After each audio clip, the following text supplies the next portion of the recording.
Ah, ça y est. Bonjour à toutes et bonjour à tous. Bienvenue à ce webinaire en fin de matinée pour évoquer deux sujets qui nous intéressent et qui, j'espère, vont vous intéresser. Donc, je m'appelle Claude Fabier, je représente les éditions Compagnons et nous allons passer une petite heure ensemble. Alors, en attendant que les gens nous rejoignent, je vous propose, pour ceux qui sont déjà présents, de valider comme quoi le son et l'image sont conformes, surtout l'image de mon écran, évidemment. Et le son, ma foi, c'est toujours intéressant de m'entendre. Pour cela, vous avez une zone de chat qui vous est proposée, sur laquelle vous allez pouvoir échanger avec moi. Vos micros resteront fermés tout le temps de la présentation. Vous pourrez échanger avec moi via des questions écrites, via la zone de chat, encore une fois. Alors, bonjour à nos derniers arrivants, et je vous propose d'attendre encore quelques secondes pour qu'on puisse effectivement démarrer sur le sujet de la facture fournisseur, mais pas que, puisqu'on va évoquer deux sujets ce matin. Parfait, merci à tous. Le son et l'image, parfait, c'est sensationnel. Allez, c'est tout bon. Écoutez, on va commencer. De toute façon, les gens qui seront en retard pourront voir le replay. Alors, ce matin, nous allons évoquer le sujet de la facture fournisseur en lien avec notre application TED et Esker, que certains d'entre vous connaissent déjà, peut-être d'autres vont la découvrir, sur un aspect que l'on va découvrir ce matin un petit peu. Mais avant tout, je voudrais évoquer un petit peu des éléments qui caractérisent notre offre. Allez, je vais couper la caméra, comme ça ce sera plus facile pour vous et pour moi. C'est parti. Alors, on va parler ce matin de la demande d'achat et de l'assistant de paramétrage présent dans TED pour paramétrer des applications, pour paramétrer des sociétés dans TED Esker. Alors, pour ceux qui connaissent un petit peu, hein, donc on va revoir un petit peu l'offre, hein, comment est structurée notre offre TED Esker. On évoquera ensuite le module de la demande d'achat et l'assistant de paramétrage qui, quant à lui, simplifie grandement le déploiement de l'offre TED Esker. Alors, le récap de l'offre, tout d'abord, hein, évoquons les 5 piliers de l'offre. Ce 5 piliers de l'offre s'appuie avant tout sur la robustesse d'Esker. Donc Esker, hein, c'est un éditeur français basé à Villeurbanne qui existe depuis quasiment 40 ans, qui a une expertise, une reconnaissance mondiale dans tous les sujets de la dématérialisation et particulièrement de le procure to pay, ce qui nous intéresse aujourd'hui. Donc on s'appuie sur ces gens-là qui seront en plus assurément PDP. Ensuite, nous travaillons aussi avec l'expérience TED. Donc TED aujourd'hui est une plateforme éprouvée là aussi, hein, qui traite énormément de documents tous les mois, hein, que ce soit des bulletins, que ce soit de la signature, que ce soit de la facture, et aujourd'hui la facture fournisseur, et puis l'offre de commercialisation qui est proposée auprès du réseau de partenaires. Évidemment, la pertinence des compagnons, hein, pas loin de 30 ans d'expérience aussi, d'existence pour les compagnons. Donc, application astucieuse pour la gestion, je crois que c'est ce qui nous caractérise aussi, avec des offres qui sont les plus pertinentes, au plus près du marché, pour satisfaire vos enjeux de développement et le respect évidemment de la réglementation. Le modèle économique de notre offre qui s'appuie surtout sur je paie ce que je consomme. D'accord. Pas d'engagement au niveau des utilisateurs, pas de limitation dans le nombre d'utilisateurs. Je facture à mon client ce qu'il consomme. Et ma foi, là pour le coup, on est tout à fait dans ce qui se fait aujourd'hui, j'allais dire dans l'air du temps. Je facture ce que je consomme. Et enfin, notre offre qui effectivement s'appuie sur une solution connectée, puisque notre savoir-faire TED et Esker, donc le TED se glisse entre ces deux mots, TED Esker. TED, c'est tout l'enjeu de la connectivité et de la connexion avec les ERP que nous avons référencés. Donc aujourd'hui, nous avons des connecteurs qui adressent 5 ERP connus, donc nous avons Sedge 100, Sedge FRP 1000, Sedge X3, EBP et Microsoft Dynamics Business Central. Donc voilà les 5 ERP avec lesquels nous sommes connectés et ma foi qui offrent toute la capacité d'avoir une seule plateforme pour des clients qui auraient multi-ERP, mais on est là pour répondre à cette problématique-là. Le principe de la demande d'achat. Alors c'est vrai que jusqu'à présent on avait pas mal communiqué sur la facture fournisseur, mais on a élargi notre périmètre avec notre partenaire Esker pour vous proposer aujourd'hui la demande d'achat. Donc le principe de la demande d'achat, c'est ce qui précède la facture fournisseur. Donc c'est tout le principe et toute la traçabilité et le suivi de la demande d'achat qui est opérée par un certain nombre d'utilisateurs dans l'entreprise qui vont passer des commandes, qui veulent faire des demandes d'achat. Ces demandes d'achat, toujours avec un workflow, le manager valide, j'ai un contrôleur qui entérine le principe éventuellement du budget et j'ai l'acheteur qui commande. OK? Et l'idée, évidemment, c'est de proposer ce système-là en lien avec le RP ou peut-être tout simplement en lien avec les tables d'Esker, c'est-à-dire déconnectées de l'ERP. Donc on va avoir un mode hybride qui va être drôlement pratique pour gérer ces demandes d'achat. Donc qu'est-ce qu'on veut? Est-ce qu'on veut que la commande elle aille dans l'ERP? Est-ce qu'on veut que la commande reste dans Esker? La réception du coup se ferait dans Esker pour les commandes qui restent dans Esker, et pour celles qui iraient dans Sedge ou dans l'ERP, pardon, vont être pour le coup réceptionnées dans l'ERP. Ensuite, la facture évidemment va arriver et Esker va rapprocher la facture soit des factures de l'ERP, soit des factures qui vont être positionnées directement dans Esker. Donc ça, c'est vraiment le sujet qui va nous intéresser ce matin et pour lequel je vais vous faire une démonstration. Alors, je vois qu'il y a déjà plein de questions qui arrivent. Donc, la demande d'achat aujourd'hui est implémentée sur 2 ERP, d'accord, en attendant les autres. Donc, elle est implémentée sur Sedge 100 et Sedge X3, d'accord? Ce sont les 2 ERP sur lesquels la demande d'achat est implémentée. Autre sujet qui va nous intéresser ce matin, c'est l'assistant de paramétrage. Donc l'idée est de simplifier le déploiement de la solution TEDSCare, aussi bien sur le sujet de la demande d'achat que sur la facture fournisseur. Là, on va répondre à des questions via un robot conversationnel qui va permettre dans un premier temps d'initier la connexion à Esker, de déployer ensuite l'application dans Esker et ensuite de connecter différents ERP. Et ensuite, en dernier ressort, c'est de configurer des sociétés. Donc tout ça est managé par cet assistant de paramétrage que je vous présenterai tout à l'heure rapidement. Je vous propose maintenant de rentrer dans le vif du sujet et de regarder la démo. Alors, la démo, nous allons la construire, si vous voulez bien, en débutant par la demande d'achat.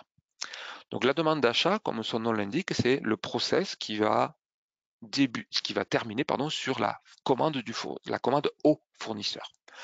Donc là, on a un certain nombre d'opérateurs, d'utilisateurs qui sont identifiés sur le portail Esker, donc pas de limite dans le nombre d'utilisateurs, donc tous les employés de l'entreprise peuvent être connectés et avoir un accès à la plateforme. L'idée, c'est que chaque utilisateur va pouvoir éventuellement créer une demande d'achat. Tiens, je veux créer une demande d'achat. Cette demande d'achat, d'accord, elle peut être multi-société, puisque je peux commander sur plusieurs sociétés, puisque dans l'environnement Esker, je pourrais avoir multi-sociétés et multi-ERP. Donc, on peut envisager des clients qui utilisent la solution TED et Esker en lien avec un Sedge 100, un Sedge FRP 1000 et pourquoi pas un Sedge X3. Tout ça dans un seul environnement qui s'appelle Esker. Donc ça, pour le coup, c'est vraiment pratique puisque ça unifie le traitement. Donc là, on va faire un exemple, si vous voulez bien, et on va regarder donc une commande qui est réalisée par ce Eric, et on va voir comment il peut commander. Donc, il a plusieurs façons pour retrouver le référentiel. Le premier référentiel auquel il peut accéder, c'est le référentiel que l'on connaît, c'est le référentiel Sedge. Donc là, je suis dans un référentiel Sedge, j'appelle mon référentiel Sedge. Et pour ceux qui se souviennent, Shorfa, Shaor, machin, ce sont bien des articles de la base bijoux. Première utilisation, j'utilise ici tout simplement le référentiel. Donc ma bague argent, je retrouve une catégorie d'articles ici. En lien un petit peu avec cette commande d'achat ou cette demande d'achat, on va pouvoir accrocher des éléments de budget. Ah oui, puisque dans un process de demande d'achat, il peut être fréquent de rencontrer des éléments de budgétaire pour dire est-ce que j'ai le droit, j'ai un service marketing, je lui attribue un budget, voilà, il a un potentiel d'achat sur l'année de X euros. J'ai évoqué une période comptable, donc on va pouvoir aussi descendre à la granularité. Donc là, mon budget que j'ai conçu, moi, pour la présentation, c'est un budget annuel. Mais on pourrait avoir des budgets par mois, des budgets par semestre. D'accord? Donc on va pouvoir, dans Esker, travailler sur cette granularité au niveau du budget. On va pouvoir aussi associer des notions budgétaires à une notion de centre de coût. Donc on pourra aussi piloter D'accord, on pourra associer le budget à un centre de coût, à un code affaires. Donc typiquement, c'est ce qui a été fait, ce qui a été choisi. C'est ce que j'ai choisi moi au niveau du paramétrage. Sachez toutefois qu'on va pouvoir trouver d'autres éléments, d'autres clés, si je peux dire, pour piloter le budget qui va être effectivement traité dans Esker de façon autonome. On ne récupère pas le budget de l'ERP. Là, pour le coup, on construit son budget que l'on importe directement dans Esker. Et si on a un peu de temps, je vous montrerai comment on fait. C'est relativement simple. Je vais renseigner le prix d'achat, je crois que ça vaut 200 euros cette bague. Et la première mécanique, si je peux dire, pour faire l'acquisition, pour faire une demande d'achat. Donc, je m'appuie sur le référentiel Sage. Je peux aussi m'appuyer sur un catalogue Esker, le catalogue propre à Esker. Ce catalogue peut être alimenté éventuellement par des catalogues fournisseurs. Les fournisseurs peuvent vous envoyer leur catalogue et vous allez importer le catalogue du fournisseur dans Esker. Très bien. Ce qu'on peut décider, c'est que ce catalogue, on peut le mettre en lien avec une référence Sage, ou de l'ERP, pas Sage, mais de l'ERP. Donc, ce qui veut dire qu'on pourrait avoir un catalogue autonome avec énormément de références articles et que je vais commander à mon fournisseur. Par contre, dans Sage, la matérialisation dans Sage pourrait être dans une seule référence unique par famille, par exemple, pour éviter de démultiplier ou de multiplier le nombre de références dans Sage. Voilà, donc c'est un choix de paramétrage directement ici. Alors, le catalogue Sage, non, ne pourra pas être remonté avec les photos, il faudra le saisir, c'est un catalogue autonome. Donc, le catalogue auquel on accède, le demandeur accède, soit il accède à des enregistrements de Sage simples, soit il accède au catalogue, mais on pourrait tout à fait faire un lien et retrouver le même type de catalogue avec une organisation par catégorie. Vous voyez, j'ai des catégories ici, je pourrais avoir des sous-catégories, exactement comme Sage le propose, comme Sage le propose par le biais de son catalogue. Donc, j'ajoute cet article. Voilà.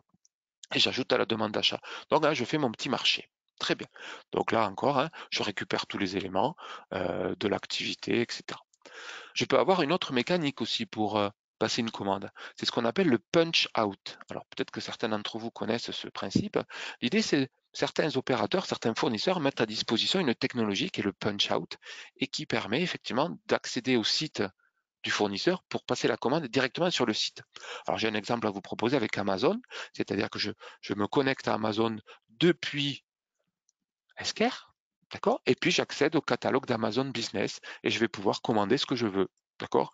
Donc je vais commander, par exemple, je vais commander une bague argent femme. D'accord? Donc, je construis ma demande.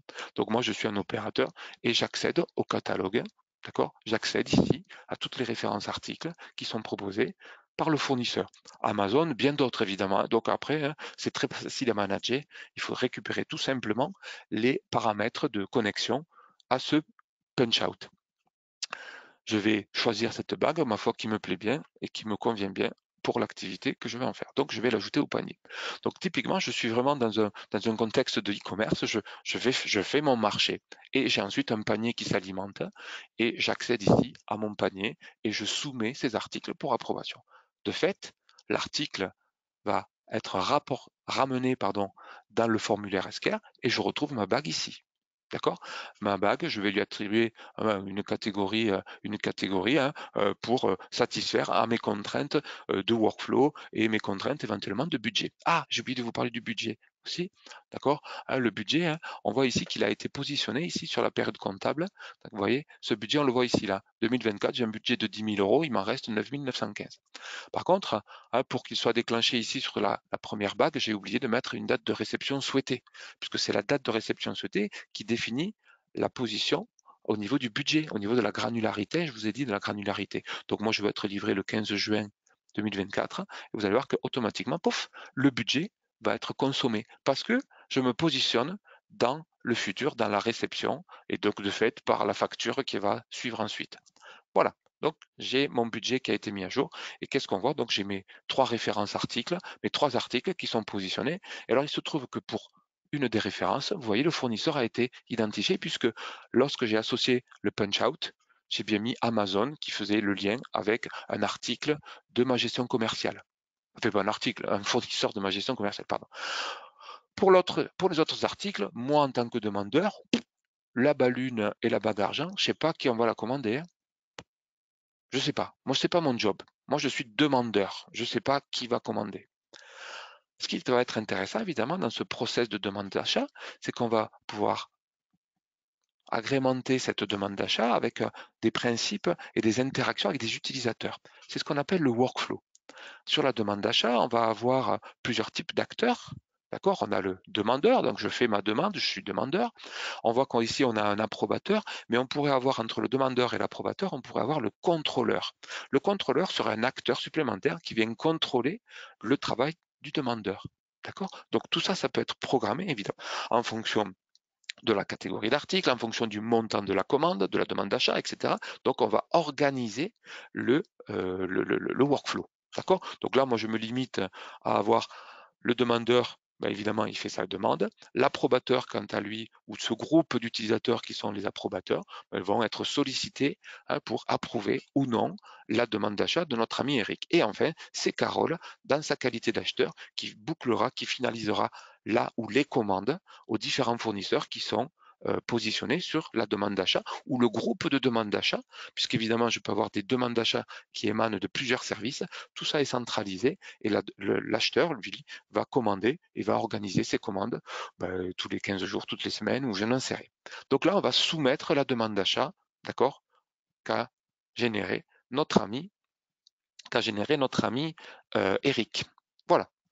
Donc là, elle est en cours d'enregistrement et puis elle va rentrer dans le workflow et va être mise à disposition d'un des membres du groupe administration et finance. Alors justement, je vais me connecter à ma plante David. Donc David fait partie du groupe administration et finance et donc lui va avoir un tableau de bord et va être sollicité par un email en lui disant tu as une demande d'achat à approuver. Donc là, qu'est-ce qu'il fait? Il est sollicité sur son tableau de bord, il est sollicité par un email et il va pouvoir approuver, pardon, puisqu'il a un rôle d'approbateur, pas de contrôleur, et il retrouve exactement la demande qu'a fait notre ami Eric, et il va pouvoir contrôler ou approuver les différentes composantes de la demande d'achat. D'accord? Il peut dire non, je n'en veux pas, je peux retourner au demandeur, il peut la rejeter. Voilà, il peut, toutes les actions en lien avec le workflow. Dans tous les cas, je vous propose, il est sympa, il va approuver. Donc notre ami David, qui fait partie du groupe administration et finances, approuve la demande d'achat qui est rédigée par Eric. Et de fait, vous imaginez, qu'est-ce qui se passe? La suite, c'est que ça va arriver dans la bannette de Carole, qui, quant à elle, va pouvoir procéder, évidemment, à la commande d'achat directement au fournisseur. Allez, on y va. Donc, je vais me connecter en tant que Carole. Je suis Carole, je suis acheteur.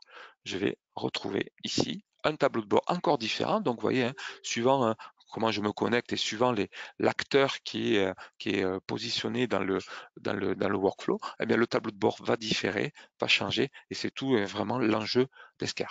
Donc, 3 articles à commander, les voilà. Donc, je trouve mes 3 articles. Je retrouve ma bague argent, je retrouve ma balune, ma bague femme, etc. Je retrouve tout ça. D'accord? Alors, comme il s'agit, vous voyez, on a un fournisseur qui est d'ores et déjà positionné, d'accord? Il pourrait approuver qu'une seule ligne. D'accord? Il approuve ici pour cette ligne, notre ami Carole va créer la commande que pour cette ligne. D'accord? Il pourrait éventuellement ici choisir, je vais commander les deux. D'accord? Ces 2 articles, ces 2 lignes qui composent la demande d'achat, je vais les commander de façon groupée. Bon, moi, je vous propose de commander que notre ami Bagargent, je vais créer une commande et on va ici consulter la commande d'achat. On va créer la commande d'achat. Donc un contact, tout ça c'est issu des informations de livraison, tout ça c'est issu. Je peux envoyer un email à mon fournisseur, on va faire un manuel pour l'envoyer pour l'avoir et on retrouve d'accord la référence, la quantité, la date de réception COT qui a été à l'origine positionnée par Eric. D'accord. Mais si j'avais sélectionné les 2 lignes, j'aurais bien mes 2 lignes qui apparaissent au niveau de la commande. D'accord? Donc voilà pour la commande qui est positionnée par Carole qui va faire l'action de générer la commande au fournisseur. D'accord? Allez, on commande ici. Donc là, compte tenu du paramétrage que j'ai effectué, la commande, j'ai pas mis le nom oui, j'ai pas mis le nom du fournisseur. Voilà, parce qu'on l'a dit tout à l'heure. Donc je choisis Bio comme fournisseur, d'accord? Donc je commande à mon ami Bio et je vais commander. Alors je pourrais même, je crois qu'il y a un email chez Bio, me semble-t-il. Zut. Voilà, vous voyez, il y a un email à Bio qui reçoit un email qui est issu de la fiche du fournisseur, pardon, qui lui est stocké dans le référentiel Sage. Et donc je réalise la commande. Voilà. Et Carole, en sa qualité d'acheteur, valide la commande et donc le fournisseur reçoit la sollicitation de la commande. Sachant que compte tenu du paramétrage que j'ai opéré, cette commande a été matérialisée dans Sage. D'accord? C'est la commande 27. Donc cette commande 27, si je vais dans Sage, je vais la retrouver. Elle est bien ici, bonne commande. C'est la commande 27. La commande apparaît ici. D'accord? Elle est bien poussée. D'accord? Parce que c'est le choix que j'ai fait de paramétrage, c'est-à-dire de générer la commande directement dans le RP 700. Elle aurait pu rester dans SKR, hein, suivant le paramétrage, et finalement la réception aurait pu être positionnée directement dans SKR aussi. Voilà. Alors, sachez aussi, hein, parallèlement à cela, il existe un portail fournisseur, c'est-à-dire qu'on peut aussi donner des accès à un fournisseur, à un portail, d'accord, qui permet à ce fournisseur finalement de retrouver les commandes qui émanent de son client, d'accord, d'échanger des commentaires et d'accepter ou non les commandes. Donc, c'est assez pratique et je vous le montrerai tout à l'heure. Donc comment dirais-je, voilà la commande qui est maintenant positionnée. D'ailleurs, on retrouve ici la commande fournisseur, d'accord, qui est ici, là, c'est la fameuse commande 27. Et cette commande 27, eh bien, elle va pouvoir être réceptionnée. Et j'en donne ici un aperçu tout simplement qui est généré par Esker. Tout à l'heure, on a positionné un demandeur, mais il se trouve que ce demandeur aussi, je l'ai désigné comme étant le réceptionnaire. C'est lui qui va réceptionner la commande. Cette commande, bien qu'elle soit matérialisée dans Sage sous la forme de la commande numéro, j'ai déjà oublié son nom, 27, eh bien, le document va pouvoir être réceptionné par un réceptionnaire. Alors là, en l'occurrence, j'ai dit que c'était notre ami Eric qui, lui, va procéder à la réception. D'accord? Donc, j'ai des articles en attente de livraison et je vais retrouver ici ma commande 27. Vous voyez, je retrouve ma bague argent.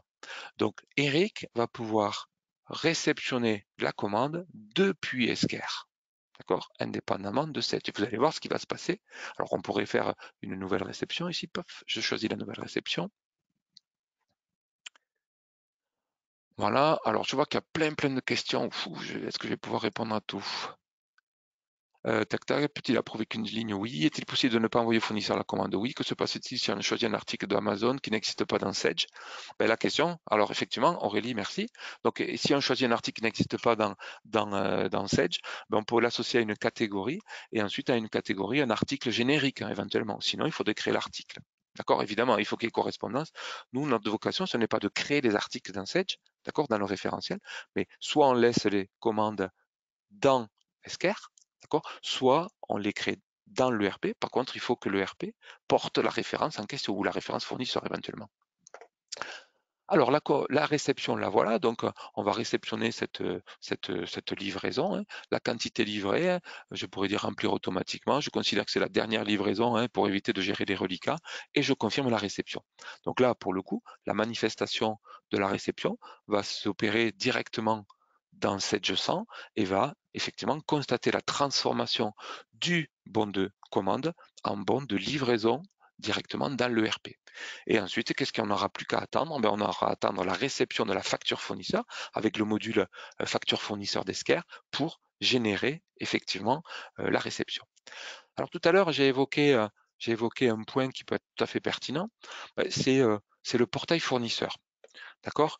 Alors, ce portail fournisseur, donc on va se connecter en tant qu'ADECOM. ADECOM, c'est un fournisseur, alors j'ai une plateforme de démo là, je vais me connecter en tant qu'ADECOM, donc je suis fournisseur de la société de démo, eh bien j'ai un portail.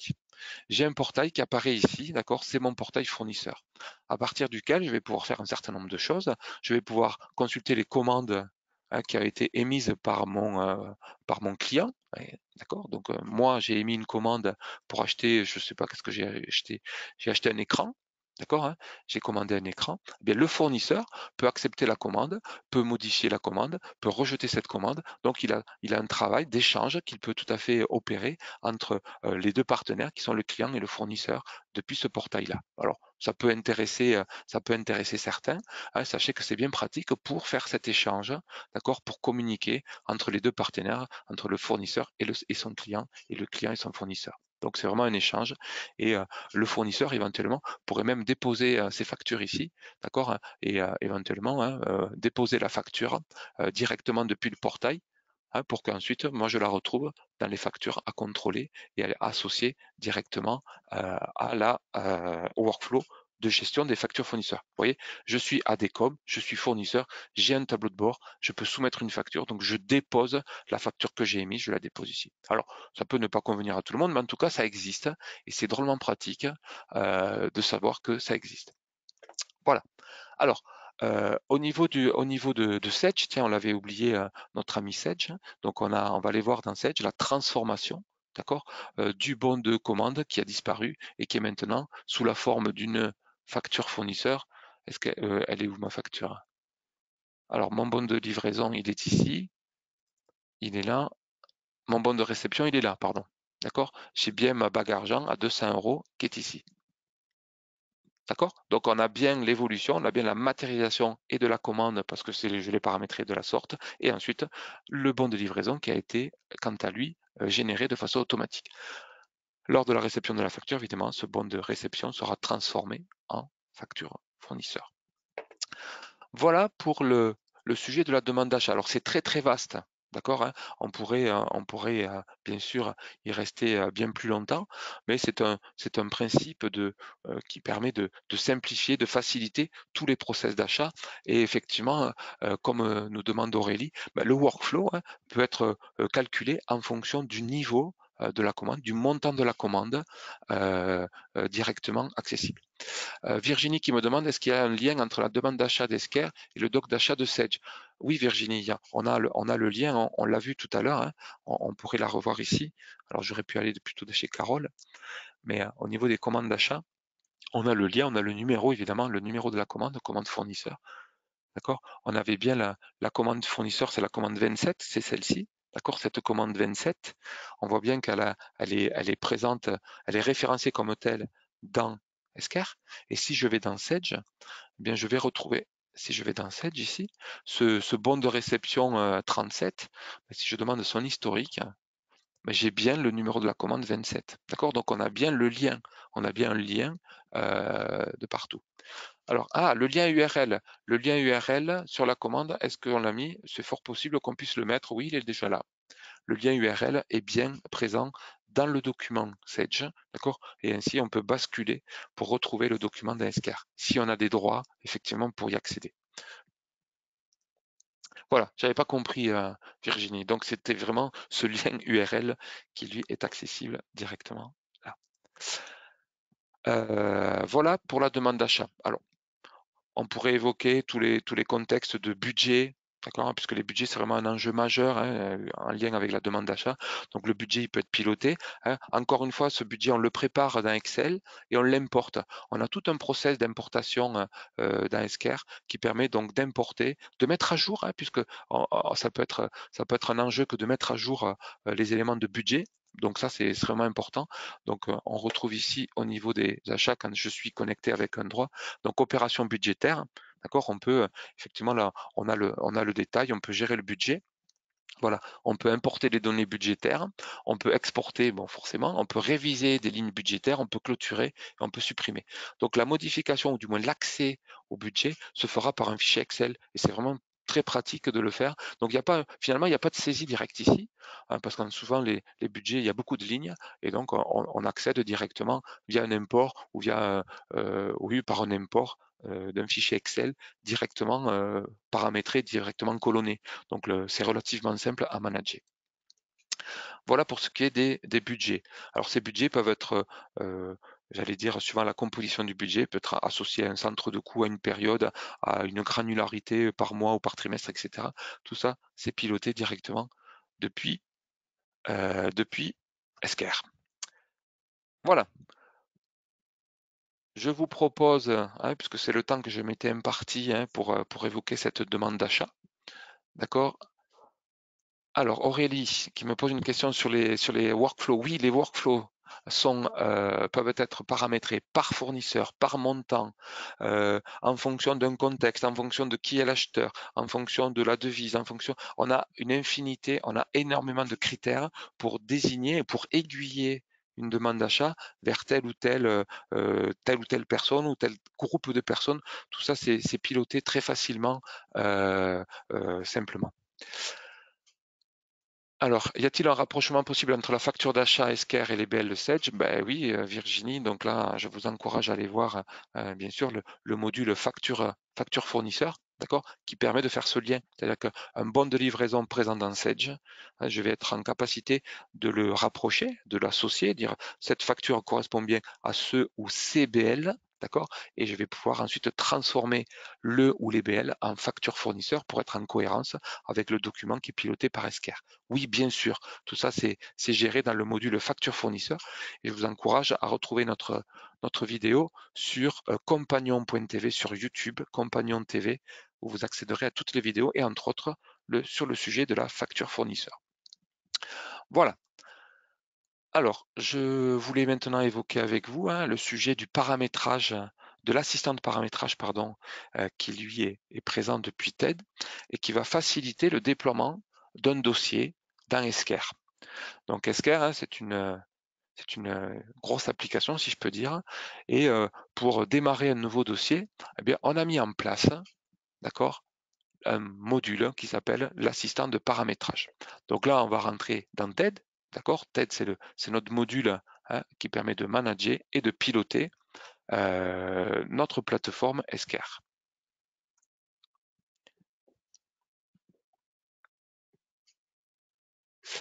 Alors, Christian qui me pose une question tout à fait pertinente en lien avec ce que je viens de terminer donc sur la demande d'achat. Il me dit est-ce qu'on peut générer les demandes d'achat sans lien avec la gestion commerciale Sedge, uniquement en comptabilité d'engagement? Oui, Christian, il est tout à fait possible de passer les demandes d'achat indépendamment de Sedge, c'est-à-dire on ne matérialise pas de documents dans Sedge. D'accord. Donc, par contre, on va matérialiser la demande d'achat, tout le process de workflow dans Esker. Éventuellement, on peut procéder à la réception d'un Esker sans lien avec Sedge. D'accord. Et quand la facture fournisseur arrive, on va rapprocher la facture fournisseur avec la réception, d'accord, qui elle est positionnée dans Esker. Et cette facture-là, on va pouvoir la comptabiliser dans la comptabilité dans un journal d'achat. D'accord? Jamais sans un lien avec la gestion commerciale. Ça, c'est un paramétrage que l'on fait quand on déploie le dossier, justement. D'accord? C'est un des éléments de l'assistant de paramétrage qui permet de le faire. Donc, on peut soit être lié, soit ne pas être lié, soit être hybride. Il y a certaines commandes qui passent dans l'ERP, d'autres non. D'accord? Ça pourrait être le cas. Alors, je ne sais pas, les fournitures de bureau, on pourrait tout à fait décider de procéder à des demandes d'achat, avec des stylos, des feutres, etc., d'aller jusqu'à la commande du fournisseur, je sais pas, à Top Office ou à d'autres acteurs via le punch-out ou pas d'ailleurs, tiens, pourquoi pas. Et c'est la facture fournisseur sera ensuite rapprochée avec les réceptions qui auraient été, elles, opérées dans Esker, et la facture irait dans le compte 606, d'accord, achat non stocké de matières et fournitures. Voilà. Donc typiquement le schéma qui peut être généré. Alors, je vous propose maintenant de regarder l'assistant de paramétrage. Et s'il y a d'autres questions sur la demande d'achat, on pourra y revenir, bien évidemment. Donc, on a une nouvelle entrée. Je vous rappelle à tous que la plateforme TED permet de gérer plusieurs types de documents, permet de distribuer des bulletins de salaire, de gérer des factures clients, de procéder à la collecte de la signature numérique. Et là, depuis peu, on a un nouveau menu qui s'appelle Source to Pay, qui effectivement, c'est l'assistant de paramétrage. Encore une fois, l'objectif est de simplifier le déploiement et d'accélérer le déploiement de la plateforme et de rendre très rapidement opérationnel tout le process de facture fournisseur et demande d'achat. Alors, il y a des étapes 1 et 2 que j'ai d'ores et déjà réalisées, puisque c'est des étapes qui sont essentielles évidemment à la prise en charge et à la création de l'environnement Esker. Donc, c'est des étapes qui prennent un peu de temps, puisqu'il y a une initialisation de l'application Esker qui prend un peu de temps par l'importation de package. Tout ça, c'est encapsulé, on ne s'occupe de rien. En gros, on ne fait qu'attendre. Alors, ça dure à peu près une petite heure. Bon, ça a peu d'intérêt, mais en tout cas, une fois que c'est fait, plutôt que de le faire à la main. Ensuite, ce qui va être intéressant, c'est toute la fonction 3, connecter. Il faut connecter vos ERP. D'accord? Donc là, très simplement, on va aller sur le bouton connecter et on accède à un espace où on va pouvoir connecter les ERP. D'accord? Alors justement, j'ai évoqué tout à l'heure en préambule que la plateforme TEDSCare était connectée à 5 ERP. Justement, quand on crée une connexion, quand on veut créer une nouvelle connexion avec son ERP, on a un choix. Qu'est-ce que je vais connecter? Quel est l'ERP que je vais connecter? D'accord? Donc, on a du Sage on-prem, on a du Business Central on-prem, on a du Business Central SaaS, du X3 on-prem et SaaS, du FRP 1000 on-prem et SaaS, etc. Donc, on a les différentes façons de connecter. Et évidemment, suivant que je choisisse un Sage ERP 1000, un FRP 1000 en mode SaaS ou un FRP 1000 en mode on-prem, on n'a pas du tout les mêmes écrans. Pareil pour Business Central. D'accord? Donc, on a effectivement une caractéristique effectivement de la connexion qui va s'opérer depuis TED. Donc là, on va identifier dans un premier temps la connexion. Et ensuite, on va connecter, la société via un connecteur. Et là, par exemple, on interroge celle-ci. Donc, vous voyez, le connecteur est en ligne. Le 700 on-prem, est-ce qu'il est en ligne? Je vais voir. Donc voilà, vous voyez, c'est les connecteurs qui sont en ligne, qui sont d'ores et déjà connectés. Voilà. Donc, une fois que j'ai connecté mes différents ERP ou mon ERP, d'accord, eh bien, j'accède ensuite à la possibilité de configurer, d'accord, à configurer. Première chose qui est demandée, effectivement, c'est de recenser les sociétés. Donc, on peut actualiser la liste des sociétés pour interroger chacun des connecteurs, pour aller faire la relève des sociétés connectées dans les connecteurs ou via une application en mode SaaS. Donc, voilà, j'ai ma liste des sociétés. Toutes ces sociétés que vous avez là sous les yeux sont issues, sont extraites des connexions que je vous ai présentées précédemment. D'accord? Donc, il y a du X3, il y a un peu de tout, donc il y a beaucoup de sociétés. Bon, enfin, peu importe. Ensuite, on voit que certaines sociétés sont publiées, d'accord? C'est-à-dire que j'ai une matérialisation d'une configuration d'une société dans Esker, c'est parfait. Il y en a qui ne sont pas du tout configurées, bah, très bien, on va les regarder. Et puis il y en a qui sont en cours de configuration, c'est-à-dire que j'ai démarré la configuration, et la configuration, on va le voir, c'est un assistant de paramétrage qui va me guider, et du fait, je vais pouvoir répondre à un certain nombre de questions. D'accord? Et ces questions, on va les regarder immédiatement. Donc en cours de configuration, je pourrais répondre et finaliser plus tard la configuration. Alors je vous propose de prendre une qui est publiée, mais le principe est le même, qu'elle soit publiée ou non publiée, ça change rien, ça change rien au principe.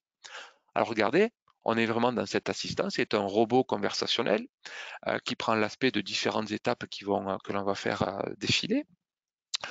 On va identifier dans un premier temps des paramètres de société qui vont s'établir sur 4 pages et ensuite on a des options de traitement qui elles aussi seront sur 4 pages, 4 successions de questions. Donc débutons par la page 1 des paramètres de société.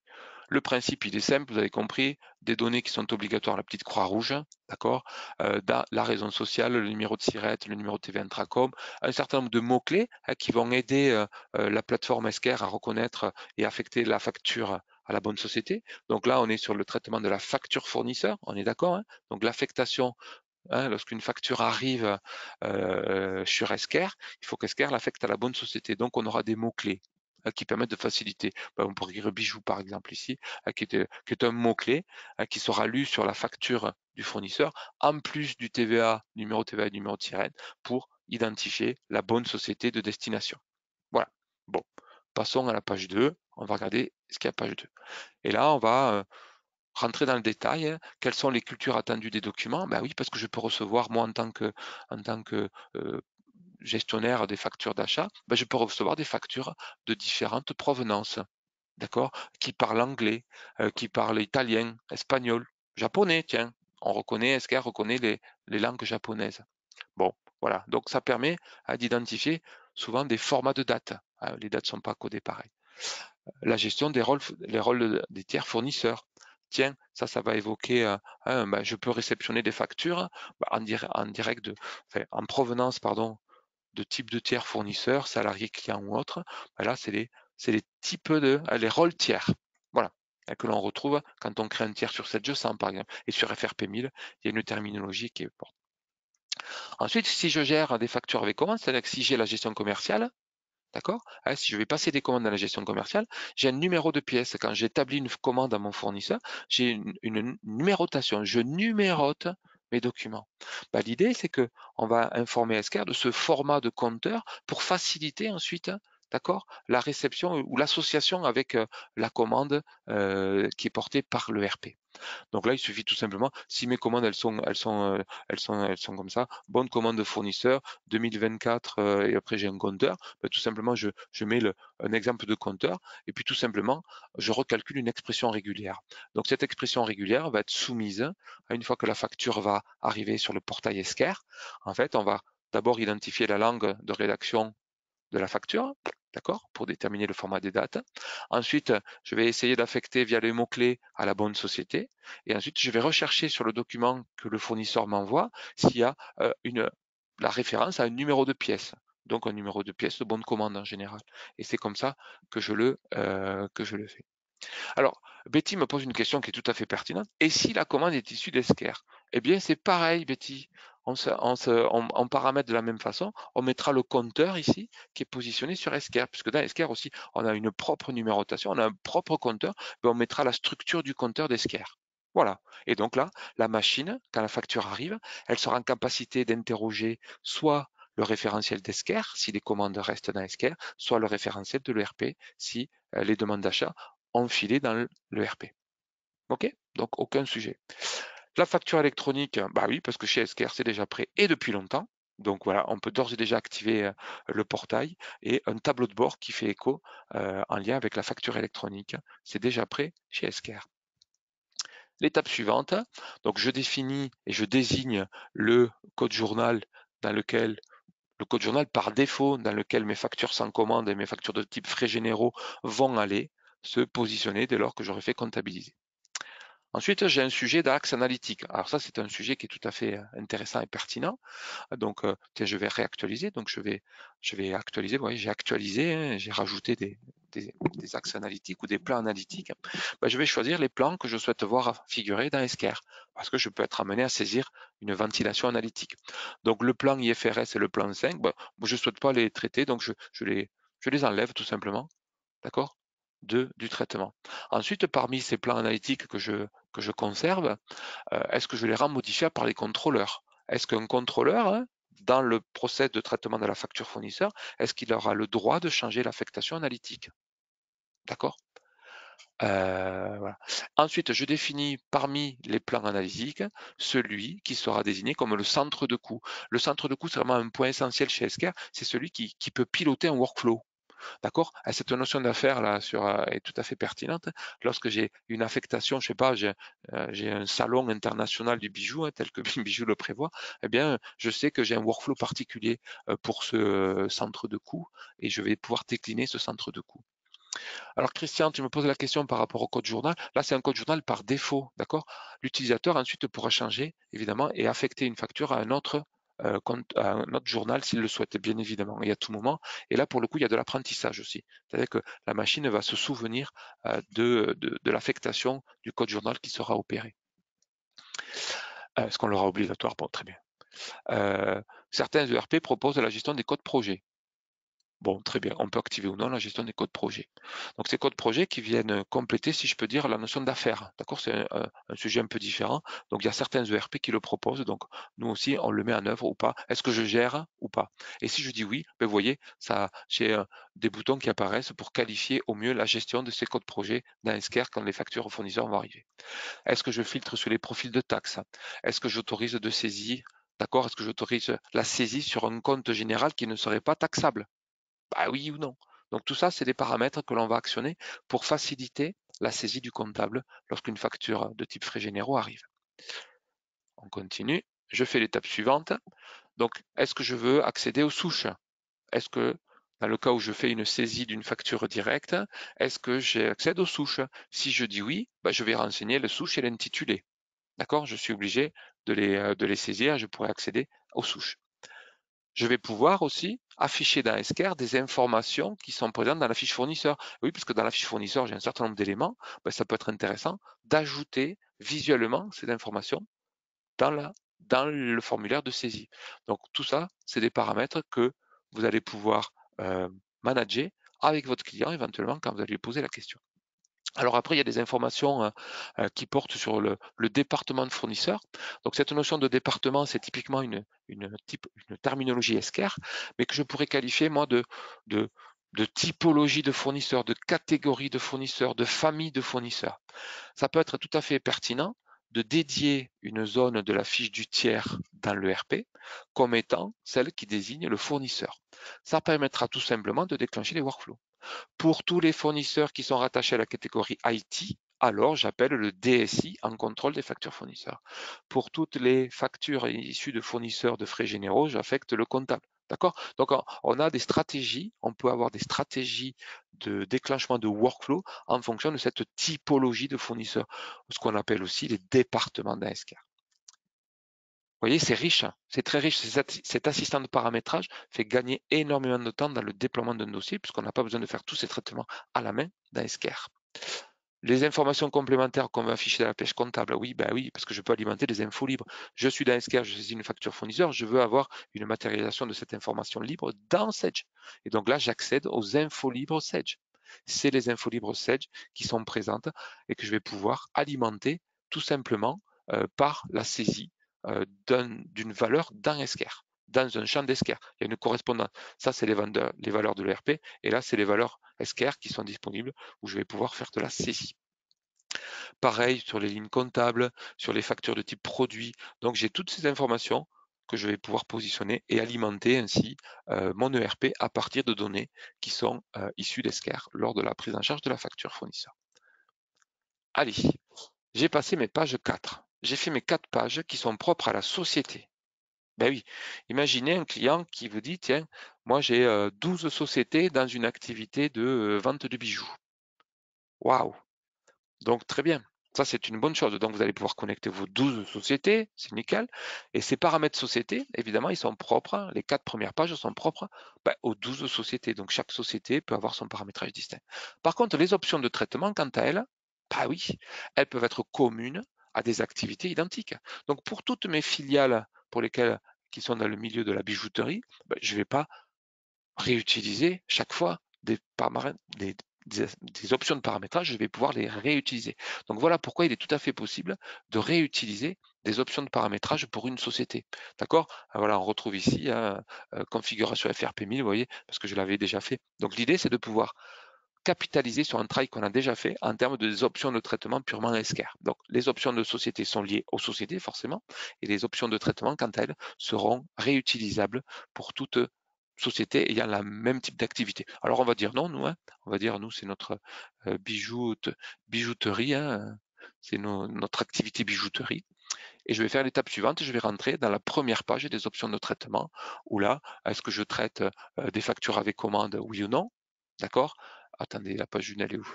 Voilà, j'ai peut-être oublié. Non, parce que je récupère. Non, c'est parfait, c'est ça. Donc je récupère ici. Est-ce que je gère la gestion commerciale?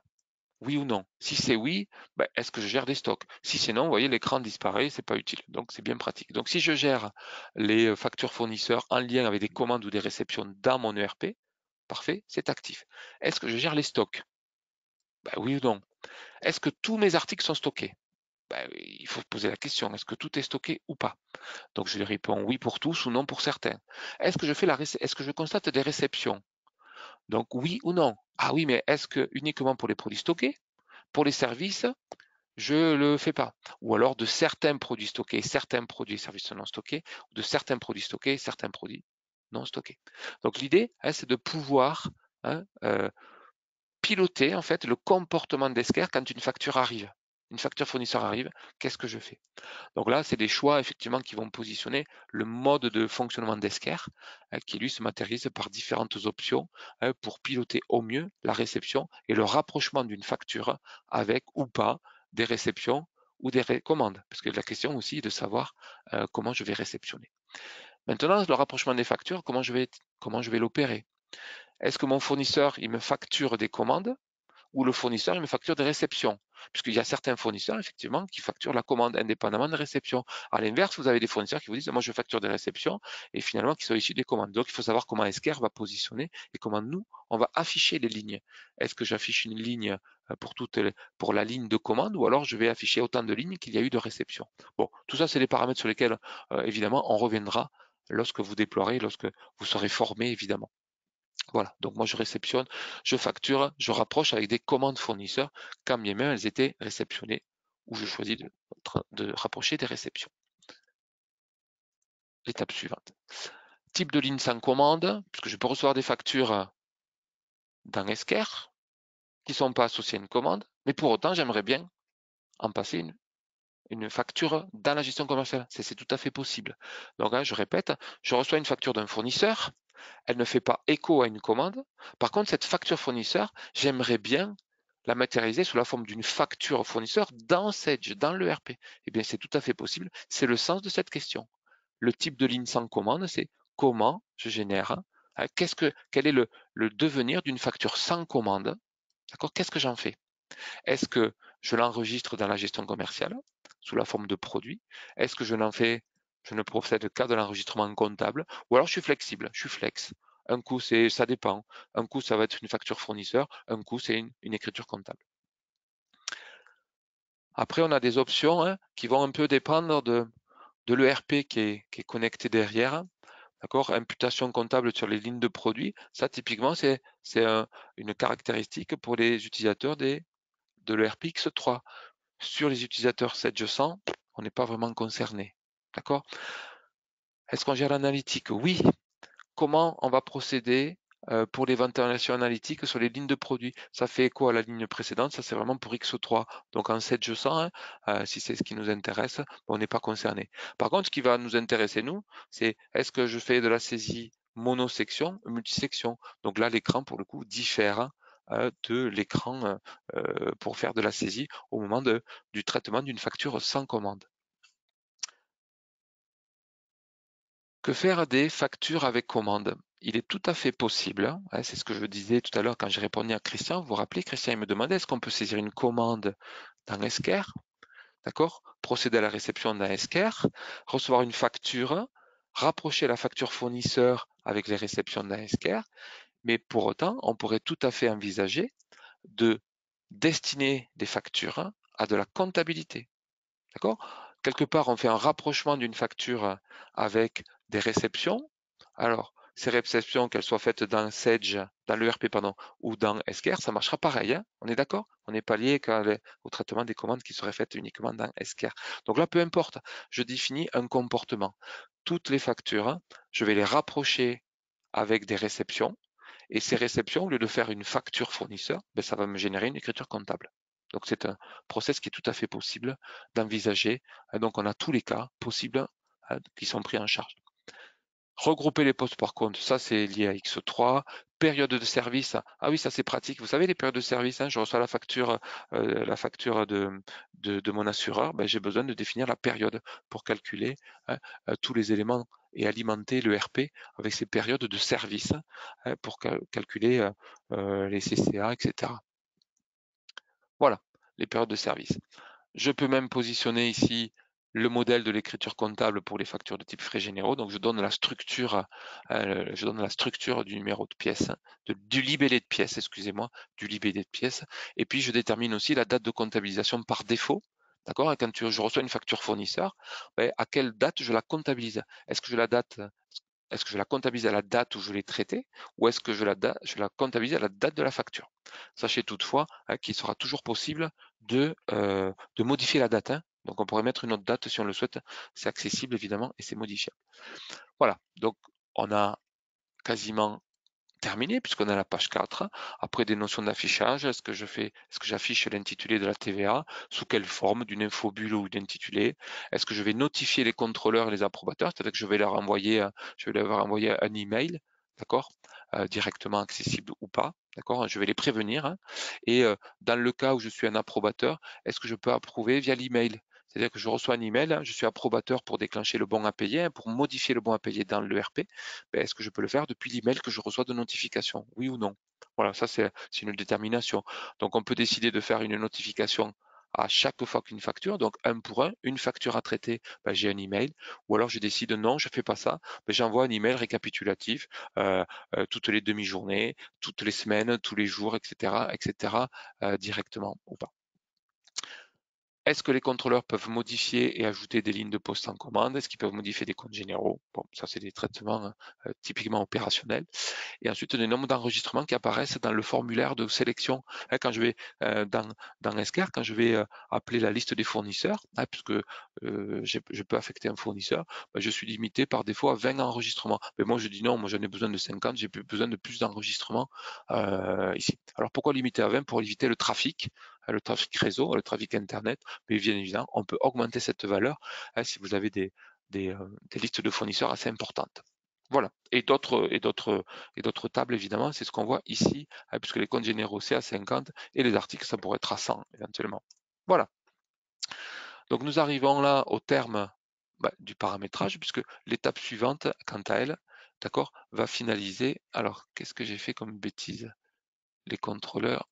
Ah, voilà, c'est bon. Et là, j'arrive au terme, d'accord, qui a pour vocation à transférer le package, c'est-à-dire à transférer la configuration qu'on en a déclinée en deux parties, les paramétrages société, les options de traitement, de les pousser vers Esker et de mettre directement opérationnel la société et pouvoir traiter les factures. Donc vous voyez, en répondant à ces quelques questions qu'on a balayées en une trentaine de minutes, eh bien, on est en capacité de mettre en œuvre une société pour traiter les factures très rapidement. On a fait la connexion avec le RP, on a configuré une société, on a configuré les options de traitement, on pousse le tout, si je peux dire, vers Esker et c'est immédiatement opérationnel pour traiter les factures fournisseurs. Alors attention, immédiatement opérationnel si les workflows sont simples, etc. Puisqu'après, les workflows, bien évidemment, c'est des traitements qu'on va positionner avec le client et qu'on va amender avec le client et modifier avec le client. Mais toujours est-il que les paramètres globaux de la société sont immédiatement accessibles et gérables. Alors après, il faut traiter les utilisateurs, évidemment, dans Esker. Hein, il faudra créer les utilisateurs ou importer les utilisateurs pour qu'ensuite ils puissent se connecter à la plateforme Esker et faire leur job soit de comptable, soit de contrôleur, soit d'approbateur, hein, suivant le statique et le leur. Voilà. Alors, j'ai une question de Virginie. Peut-on gérer le report d'infos dans les infos libres Sedge? Oui, Virginie, c'est ce qu'on a vu tout à l'heure là, quand on a positionné ici. D'accord? On a dit quelles étaient les informations, d'accord? Les informations que l'on souhaitait, hein, ici, informations complémentaires à enregistrer dans la pièce comptable. Donc, on sait saisir des données dans Esker au moment de la prise en charge de la facture fournisseur et transcrire ces informations qui ont été saisies dans Esker dans le RP. D'accord? Oui. Et donc, ça, ce sont bien les infos libres. Hein. Là, les infos libres, ça, j'ai les infos libres. Ça, Chorus Service Engagement, ce sont des infos libres, d'accord, qui sont présentes dans le dossier Sedge.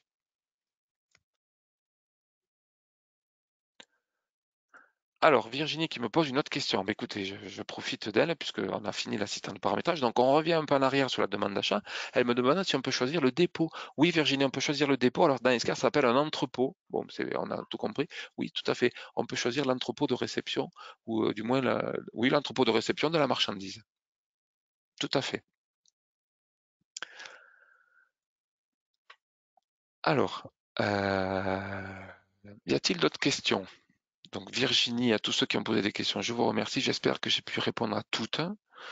Comme d'habitude, nous restons à votre disposition hein, pour vous présenter la solution de façon plus pointue, d'accord? Envisagez effectivement de vous attribuer une sandbox de démos sur lesquelles vous pourrez vous exercer. Il n'y a pas de souci. Hein. Donc d'abord, on est formé. Après, vous repartez avec votre plateforme de démo que vous connecterez à un ou à plusieurs de vos ERP et vous accéderez à tous ces éléments directement depuis votre espace. Alors, je vois qu'on est dans les temps, donc je n'ai pas trop débordé, j'ai pas été trop bavard. Donc, je vous propose de vous libérer s'il n'y a pas d'autres questions. Encore une fois, de vous remercier et puis espérer vous avoir très rapidement par téléphone ou par tout autre moyen pour évoquer des sujets de déploiement. Merci à toutes, merci à tous. Belle fin de journée. À très vite.